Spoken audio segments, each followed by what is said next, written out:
Magandang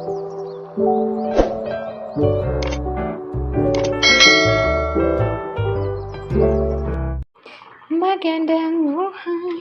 Ito na naman. Magluluto ako ng butter shrimp. Pero walang garlic. Walang garlic. Wala siyang garlic kasi po aswang ang amo ko. Hindi, joke lang. Ayaw po talaga nila ng bawang. So, ang gagawin natin is sibuyas. Dahil walang bawang, sibuyas. Actually, ulam ko lang to. Wala yung amo ko eh. Kaya, magluluto. Di ba sabi ko sa inyo? Nagluluto ako ng kahit anong gusto ko. Open po kasi dito sa amin. So, yun pagkain ng alaga ko. Ito naman akin. So, okay na yung aking sibuyas. Lagay na natin yung hipon. Binalatan ko yung hipon para mabilis kumain. Kainin.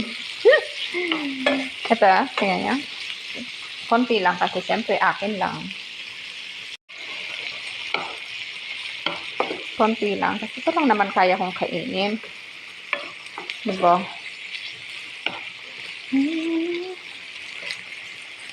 Lagyan natin ng paminta. Paminta. Habang tulog ang aking alaga, ako ay nagluluto ng aking pagkain. Diba, konti lang. 2, 4, 6, 7. 7 plus 7. Yung tulong ng aking pagkain. Saka kanin, syempre. May tira akong pagkain. Kanin pala. May tira akong kanin kahapon. Kaya, hindi na ako nagsain. So, luto na siya, oh. Ganun lang kasimple, diba? Napakasimple ng butter. Shrimp with butter. Yun lang. So, let's eat. Kakain na tayo. So, may naisip ako dahil yung aking kanin ay tira kahapon. So, igigisa natin siya dito. So, pinaglutuan ko ng butter. I-mix natin siya. Pakilakas ng apoy, please. Di ba? Para masarap. Gisa natin siya. Kasi tira lang yung kanin ko kahapon.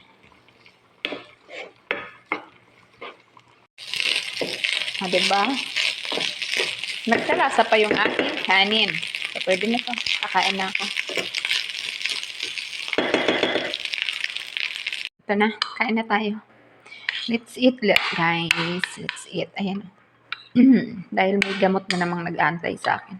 Kailangan kong kumain habang ang aking alaga ay tulog. Ayan.